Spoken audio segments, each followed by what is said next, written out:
नमस्कार दोस्तों, मैं अतुल हूँ। आज शनिवार है और हर शनिवार की तरह इस बार भी आपको कहानी सुनाने का वादा है और वादे को पूरा करने के लिए जैसे मौजूद हूँ आपके सामने।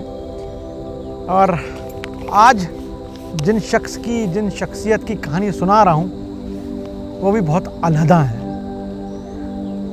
गज़ब के आदमी थे और उन्होंने जो किया वो जो कर गुजरे वो देश उनका उसके लिए हमेशा ऋणी रहेगा। सही मायनों में कहा जाए तो सही मायनों में मॉडर्न आदमी थे। उस दौर में वैसा सोचना, वैसा कर पाना, वो वैसा उसे ही मॉडर्निज्म कहा जाना चाहिए। और आज की कहानी को मैंने नाम दिया है सचमुच में विचारों से राजा।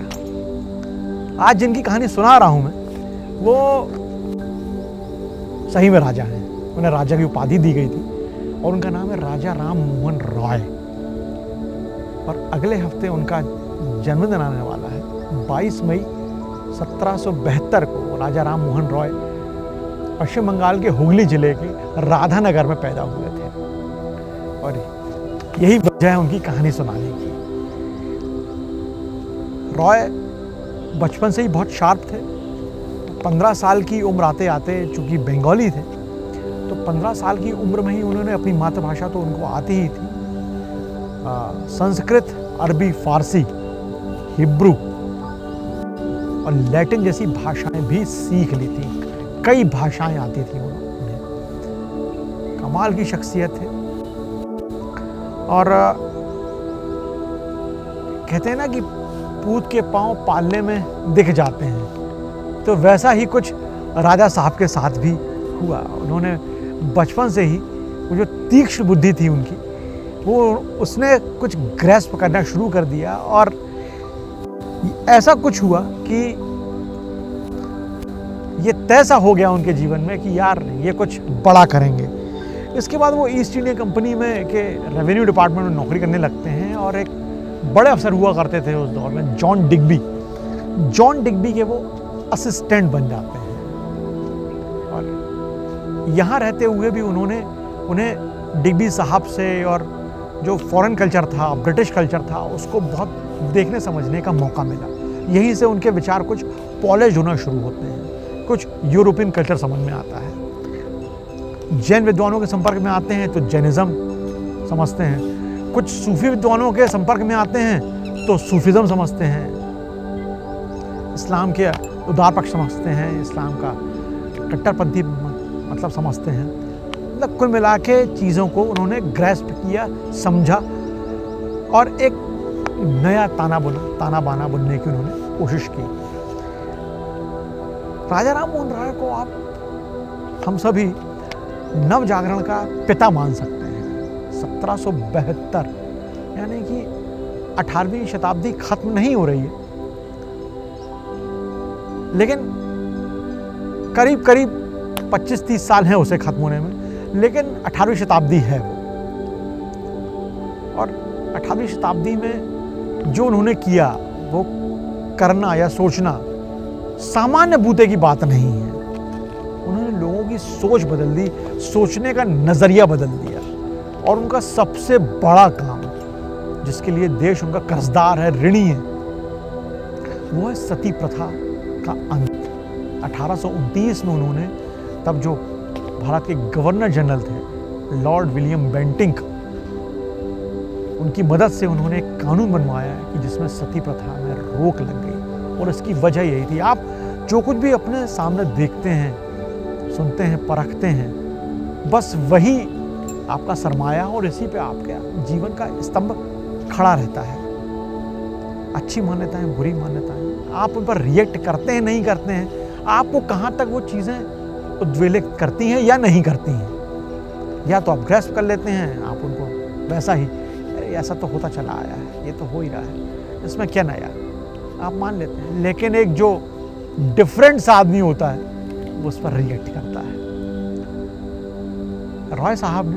राजा साहब ने की भाभी सती हुई थी और इस घटना ने उनको अंदर तक हिला दिया था और उन्होंने ठान लिया कि यार इसे तो खत्म होना है। मेरा भाई चला गया, अच्छी बात है, लेकिन भाभी क्यों जाएगी यार? भाई की चिता पर उसे क्यों बिठाया जाएगा? How can imagine? थर्रा दे आदमी, रूह काम जाए आपकी। जलती हुई चिता पर एक किसी को बिठा दिया जाए, उसकी पत्नी को बिठा दिया जाए कि नहीं वो चला गया, तुम्हें भी इसके साथ स्वर्ग जाना है। और फिर उन्होंने तर्क दिए कि वेदों में सती प्रथा का कोई जिक्र नहीं है। तमाम उन्होंने साक्ष्य रखे, चीजें रखी, अपने मजबूती से चीजें रखी और अंततः वो कानून बन जाता है। लोगों का नजरिया बदल जाता है कि नहीं ये गलत है। सिर्फ नाम के राजा नहीं थे, काम के भी राजा थे। राजा राम मोहन रॉय आधुनिक आदमी थे, बहुत ही आधुनिक विचारों से। और जो विचारों से आधुनिक होता है वो रूढ़िवादिता का जो परंपराएं हैं, मतलब आप उन्हें थोड़ा खराब शब्द इस्तेमाल कर रहा हूँ, सड़ी हुई परंपराएं। हर परंपरा अच्छी नहीं होती, परंपरा है, लेकिन ठीक है, किसी ने किसी चीज़ के लिए बनाई होगी, कुछ उसके पीछे उस समय के थॉट्स रहे होंगे, लेकिन वो आज यानी कंटेम्प्रेरी कितनी अच्छी है, कितनी सही है, ये हमेशा सोचने की ज़रूरत होती है इस पर। तो रॉय साहब मूर्ति पूजा या जो रूढ़िवादी परंपराएं थीं, तमाम सारी चीज़ें उसके खिलाफ थे। उनके पिता एक वही पुरानी परंपराओं को मानने वाले रूढ़िवादी ब्राह्मण थे और अगर पिता पुत्रों में मतभेद होते भी रहते थे और बस मतभेद हुए तो रॉय साहब ने घर भी छोड़ दिया। रॉय साहब पूरी जिंदगी सिर्फ इसी में लगे रहे कि लोग बदलें, उनके विचार बदलें। इसके लिए वो 1815 में उन्होंने एक आत्मीय सभा की स्थापना की थी और 1828 में ब्रह्म समाज की स्थापना की थी, जिसमें तमाम चिंतन मनन होता था। बड़े बड़े लोग इससे जुड़े हुए थे।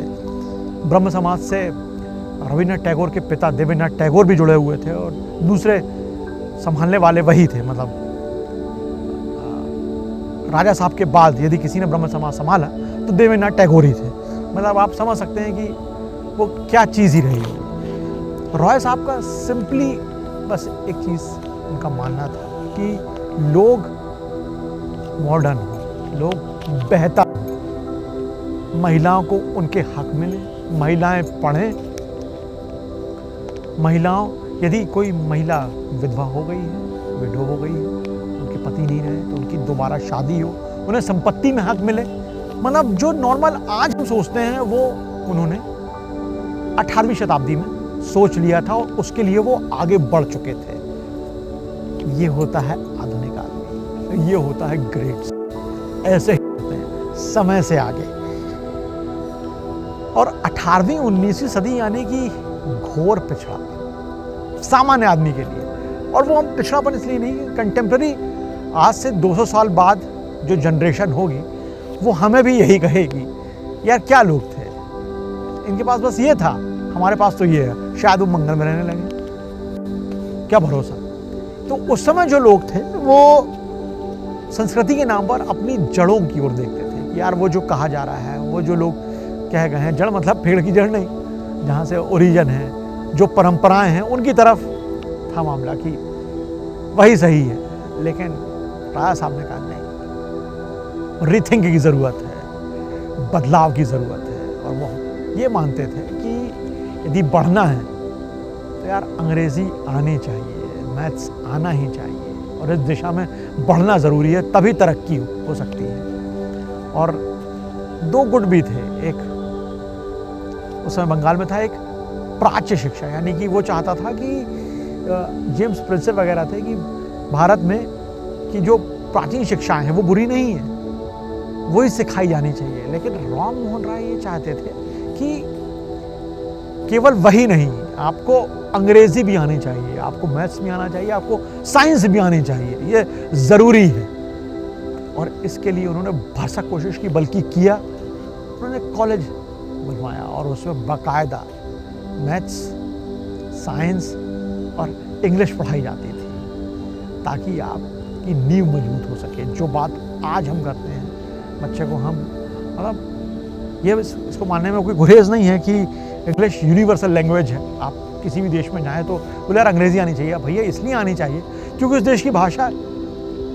बाहर जाएंगे तो बोलनी पड़ेगी, वो आएगा यदि उसे यहाँ रहना है तो उसे हिंदी सीखनी पड़ेगी, सिंपल। तो ज़्यादा तादाद अंग्रेजी बोलने वालों की है तो हमें आनी चाहिए।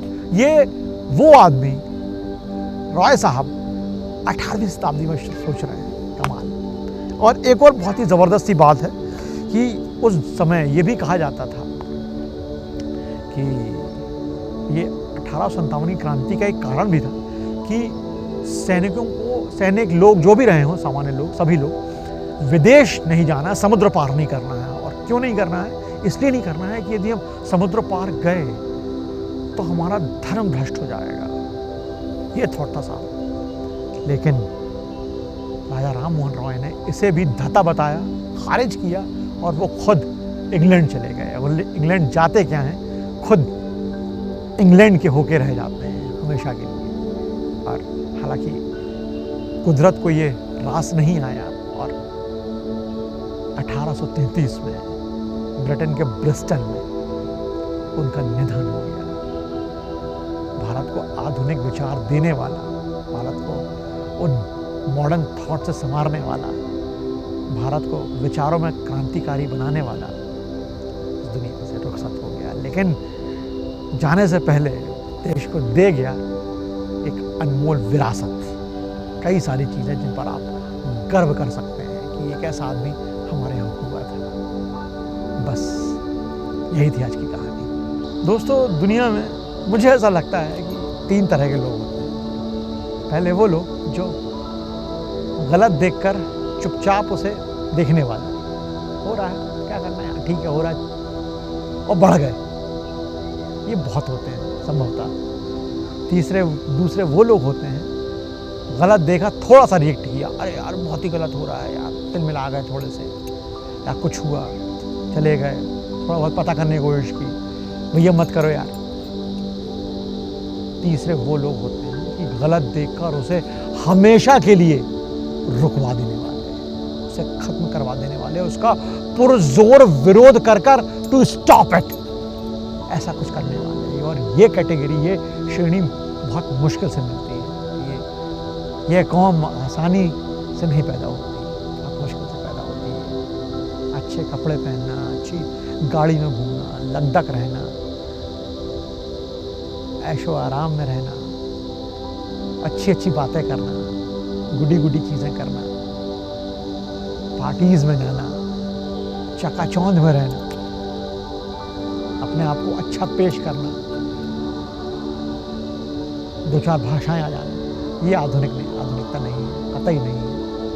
आधुनिकता का मुझे लगता है सिर्फ और सिर्फ एक ही मतलब है कि गलत के खिलाफ, चाहे आप अपने दौर में हो या कहीं पर भी हो, उसके खिलाफ मजबूती से डट जाना, चाहे वो फिर कोई भी कह रहा हो।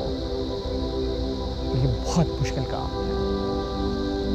हर परंपरा गलत नहीं होती, लेकिन हर परंपरा सही भी नहीं होती। लेकिन जो नई परंपरा गढ़ते हैं, जो नई लीक गढ़ते हैं, नई परंपरा चलाते हैं, वो ग्रेट्स हो जाते हैं।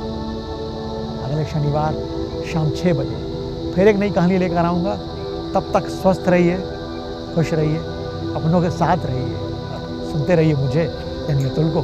हमारी कहानी अच्छी लगती हो तो हमारा YouTube चैनल भी सब्सक्राइब कीजिएगा और अपनों से भी करवाइएगा।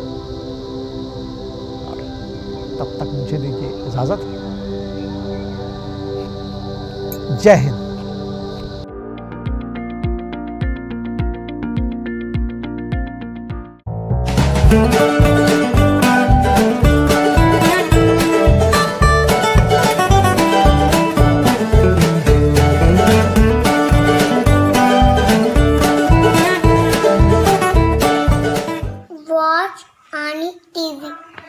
द सूत्र की खबरों को देखने के लिए प्ले स्टोर और एप्पल स्टोर से डाउनलोड करें हमारा ऐप द सूत्र। आप हमारी खबरें thesutra.com पर भी देख सकते हैं। Social media platforms Twitter, Facebook और इंस्टाग्राम पर भी हमें फॉलो कर सकते हैं। साथ ही यूट्यूब पर भी हमें सब्सक्राइब करें। यदि आपकी नहीं हो रही कोई सुनवाई और आपके पास है कोई खबर तो हमारे व्हाट्सएप नंबर 700000244141 पर भेजिए और बनिए हमारे सूत्र।